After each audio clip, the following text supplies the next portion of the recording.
سلام دوستای گلم، امیدوارم که حالتون خوب باشه. توی این پارت ما میخوایم که تیکه جلو و پشت رو از سمت پهلو به هم دیگه وصل کنیم به این صورت که دارید میبینید و آستین رو به لباس وصل کنیم از حلقه آستین و این تیکه رو. من یکی از آستینام بیشتر آماده نشده، آستین بعدی رو هم به زودی آماده میکنم که دیگه شبیه هم دیگه است که این پارت ما پهلوها رو وصل میکنیم و حلقه آستین رو به لباس وصل میکنیم. توی پارت بعدی هم یقه رو با هم دیگه هم در میاریم، همین که به لباس وصل میکنیم. خیلی خب بچه‌ها، تیکه های جلو، پشت و آستین کار رو که ما آماده کردیم با اتوی بخار میدیم. من لباس رو روی الگوی کاغذیش قرار دادم که از این الگو نزنه بیرون، که کارم گشادتر باشه یا بیرون بزنه، و با اتوی بخار به این صورت کار رو اتو میکنم.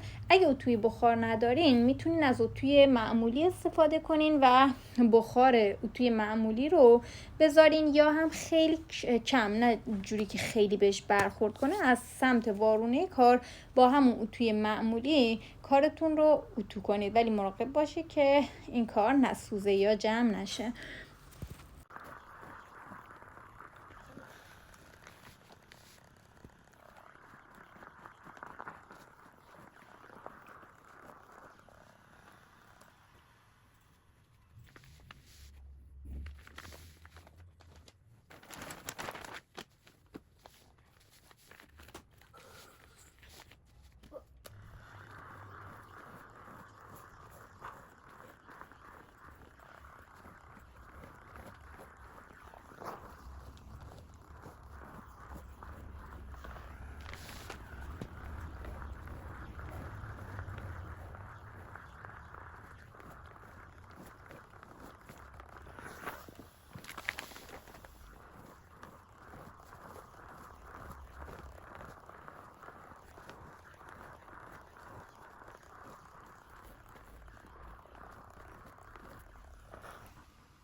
اگه مثل من این تیکه های اینجا یه ذره تیکه ها خالی مونده، الان قبل از اینکه این دوتا پهلو رو به هم دیگه وصل کنیم ما این فضای خالی رو پر میکنیم.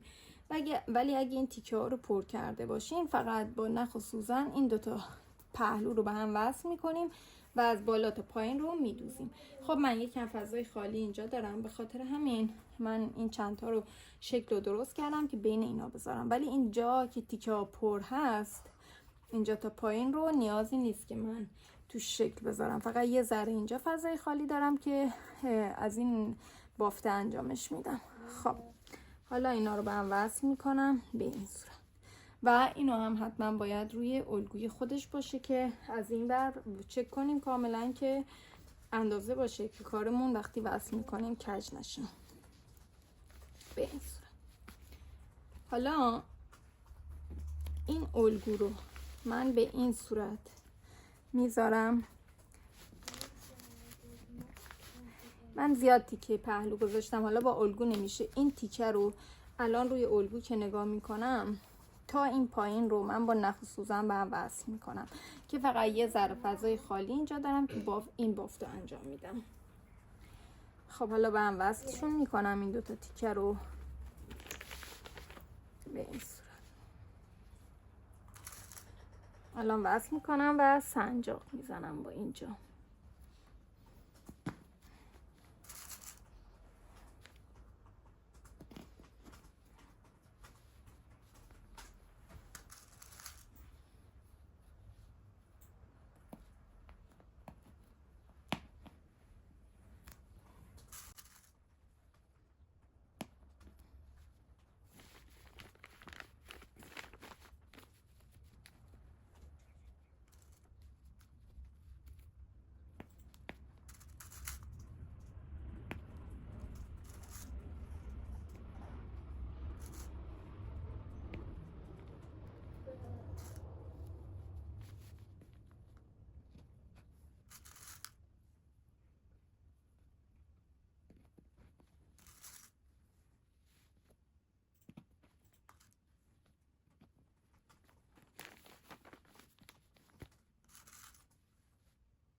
در این حد فضای خالی اینجا دارم، میتونم بافت انجام بدم. ولی اینا که فضای خالیشون زیاد هست، من از اینا میذارم، یه دونه میذارم اینجا، یه دونه هم میذارم اینجا. حالا اگه دوست داشته باشم میتونم یه دونه هم اینجا جا بدم. حالا اینا رو هم سنجاق میزنم.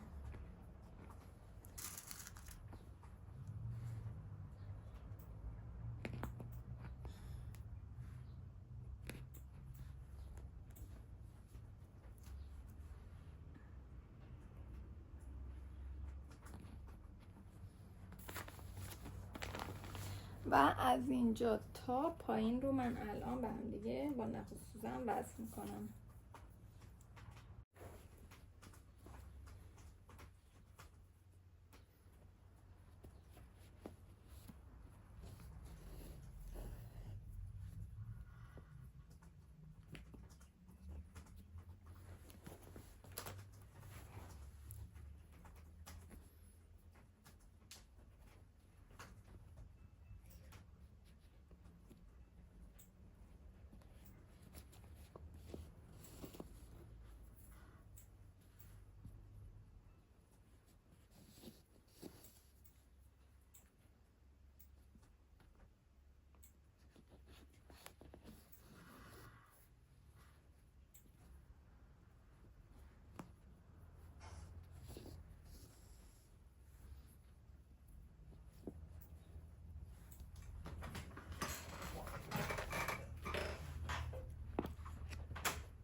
Bro, I finally got murdered. Why?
خیلی خب بچه، به همین صورت این تیکه پهلو رو تا بالا به هم دیگه وصل میکنیم.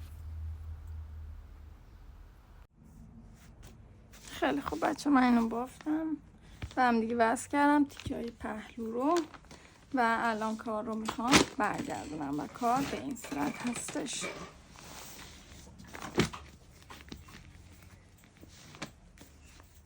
به این صورت. خب بچه، برای این یکی پهلو من برجسته ترین قسمتی که میبینید این برچسته. ببینید اینجا این برجسته ها همون خطی هست که ما خط پهلو هست. حالا این یکی الگو روش هست، مشخص هست. من برای اون یکی تیکه پهلو فضای خالی زیاد داشتم، ولی این یکی تیکه پهلو من فضای خالی خیلی کم دارم، یعنی حتی نیازی هم نیست که من بین اینا رو شکل بذارم. خب من از این پایین به هم دیگه وصلشون میکنم. این هم دیگه نیاز ندارم. برجسته ترین قسمت همون خط در نظر میگیرم. از این قسمت دارم وصلش میکنم. این تیکه برجسته رو، برجسته ترین قسمت ها رو، و اینم فقط این تیکه بالا با بدونم دقیق کجا هست میذارم روی.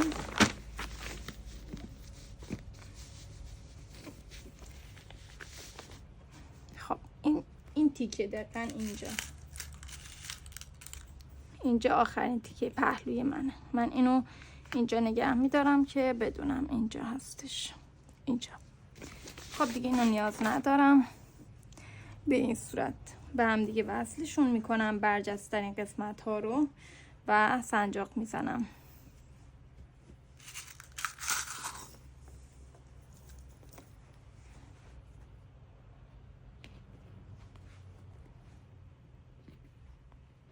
اینا رو روی یه خط صاف قرار بدیم که کار کج نشه. میتونیم زیرش هم مثل اون تیکه قبلی الگو بذاریم. من این یکی فضای خالی زیاد ندارم دیگه، فقط برجسته ها رو به هم دیگه وصل میکنم و توشون هر جا خالی باشه اگه نیاز باشه شکل میذارم، اگه هم نه که فقط بافت انجام میدم.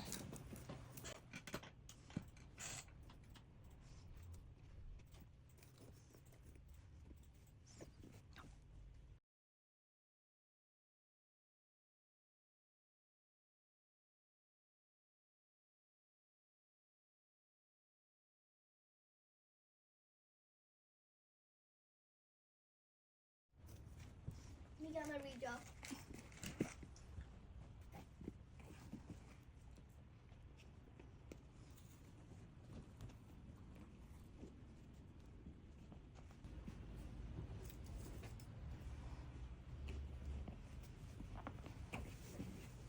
خب من فضای خالی فقط اینجا دارم که اینجا رو یه دونه شکل کوچیک میذارم، ولی از اینجا تا اینجا رو با نخ و سوزن وصل میکنم. این جایی که فضای خالی دارم رو این مدل حالت زیگزاگی میدوزم به این صورت تا بالا. خیلی خب بچه‌ها، قبل از اینکه من سرشونا رو به هم دیگه وصل کنم، ابتدا و انتهای سرشونای جلو و پشت رو روی الگو مشخص کردم و مارکر گذاشتم. به خاطر اینکه من یه جاهای فضای خالی دارم وسط‌های سرشونه، به خاطر همین این کار رو انجام میدم. هم برای تیکه جلو هم برای تیکه پشت الگو رو ابتدا و انتهای سرشونم و مارکر میذارم که اون تیکه های خالی رو من بافت زیگزاگیمو انجام بدم. حالا میخوام این دوتا سرشونه رو به هم وصل کنم و اون یک دوتا رو، اینا رو به حالت وارونه قرار میدم و اون جاهایی که من مارکر گذاشتم به این صورت این اول و آخرین سرشونه رو من به هم دیگه وصل میکنم و اینجا رو یه سنجاق میزنم به این صورت.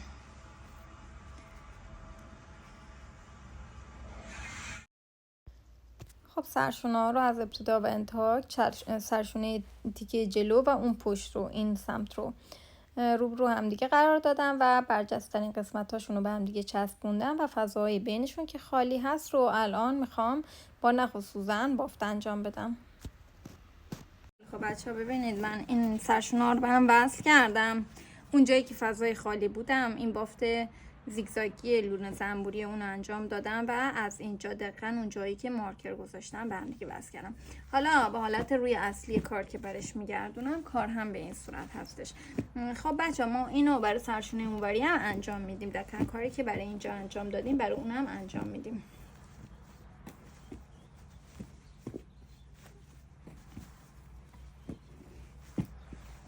بچه ها بریم با هم دیگه آستین رو به این لباس وصل کنیم. من سرشونه ها رو هم وصل کردم، الان تیکه پهلو و سرشونه لباس به هم دیگه وصل شده و آستینش رو هم میخوایم با هم وصل کنیم. من آستینش رو به اول اتو زدم با اتوی بخار یا اتو با حالت وارونه، همونجور که اول ویدیو گذاشتم. این کار رو اتو میزنیم. بعد این تیکه جلو و پشت رو توی ویدیو قبلی بهتون گفتم مشخص کنین. من مارکر برای تیکه جلو گذاشتم که این آستین میشه آستین سمت چپ کار من. خب حالا من اینو رو حالت وارونه قرار میدم. بعد من برای آستین تمام این فضاهای کناره ها رو پر کردم، یعنی من نیازی ندارم هیچ گونه شکل اضافی به کار بدم. و برای این حلقه آستین هم همین کارو کردم، یعنی حلقه آستین من میشه اینجا تا اینجا، شاید در حد فضای خالی خیلی کوچیکی اینجاست و اینجایی که به هم وصل نکردم. حالا من اینو از وسط تا زدم و نقطه وسطش رو مشخص میکنم و یه دونه مارکر میذارم اینجا. این نقطه وسط باید بره دقیقا وسط سرشونه ما، اینجا به هم دیگه وصل بشه و اینجا هم دقیقا به اینجا وصل بشه. بعد اینا رو هم به هم دیگه میچسبونیم و وصلش میکنیم. من چون اینجا فضای خالی نذاشتم، یعنی دیگه کارم رو با نخ و سوزن وصل کنم، فقط تیکه های خیلی کمی فضای خالی دارم. اینجا رو هم وصل میکنم به اینجا. الان مارکر میذارم و کارم رو به هم وصل میکنم. اول تیکه وسطش رو گذاشتم، این میشه وسط کار، اینم میشه دقیقا وسط اونجایی که سرشونه ها به هم وصل شدن، اون نقطه وسط. خب حالا اینجا تا اینجا رو هم به همین صورت اینا رو به هم دیگه وصل میکنم.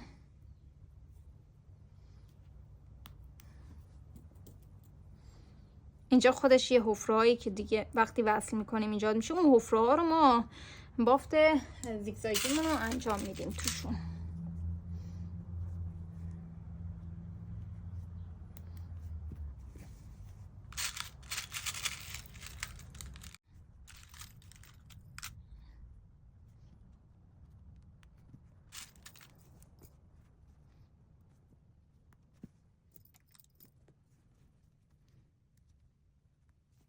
این تیکه تا این تیکه وقتی میگم به هم وصل میکنیم، یعنی کاملا با نخ و سوزن اینا رو به هم میدوزیم، چسبیده به هم دیگه، هیچ فضایی نمیذاریم. فقط اونجایی که فضا هست ما فضا ایجاد میکنیم. و بعد این گوشه رو نمیگیرم که کارم گشاد بشه، از وسط اینا من سوزن رو رد میکنم به این صورت. 2 تا 3 بار اینجا انجام میدم به همین صورت، به این صورت.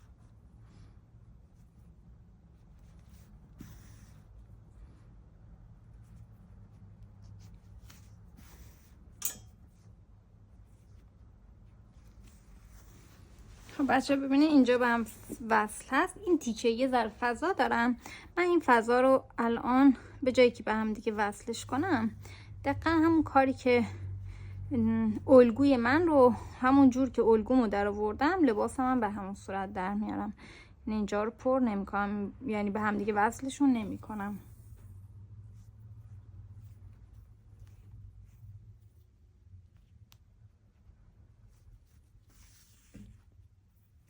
اینجا باز به هم وصله و من باز به هم وصلم میدوزمشون.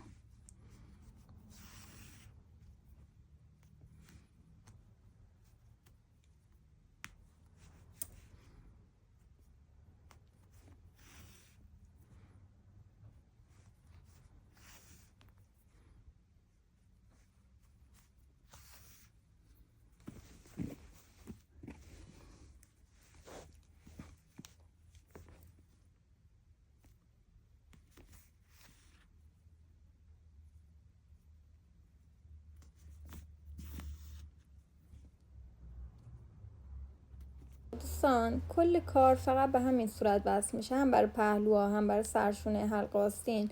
فقط چیزی که باید در نظر داشته باشیم اینه که جاهایی که ما کارمون رو شکل گذاشتیم و کامل پر کردیم دو طرف رو فقط به هم دیگه وصل میکنیم، شبیه کوک معمولی میزنیم، با نخ و سوزن به هم دیگه وصلشون میکنیم. جاهایی هم که وقتی که ما یه فضاهایی گذاشتیم مثل دقیقا اینجا، اونجا رو ما هم حالت زیگزاگی بافت انجام میدیم.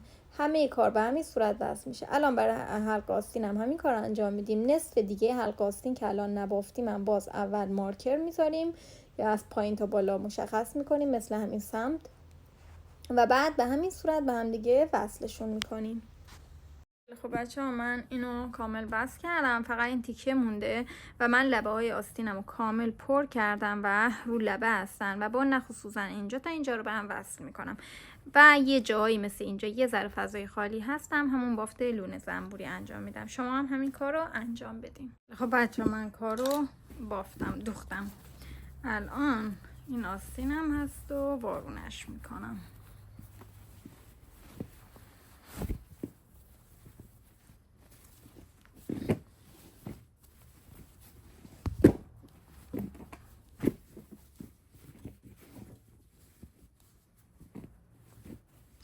خب به این صورت کار در اومده، قشنگ حالت کت وایساده رو هم دیگه و من یه آستین دیگه هم دارم که وصل کنم. اون آستین رو که وصل کردم ویدیوی بعدی یقه کار رو میذارم. خیلی خوب دوستان، امیدوارم که دوستش داشته باشین. اگه دوست داشتین منو هم لایک و سابسکرایب کنین. خیلی ممنونم ازتون. خداحافظ.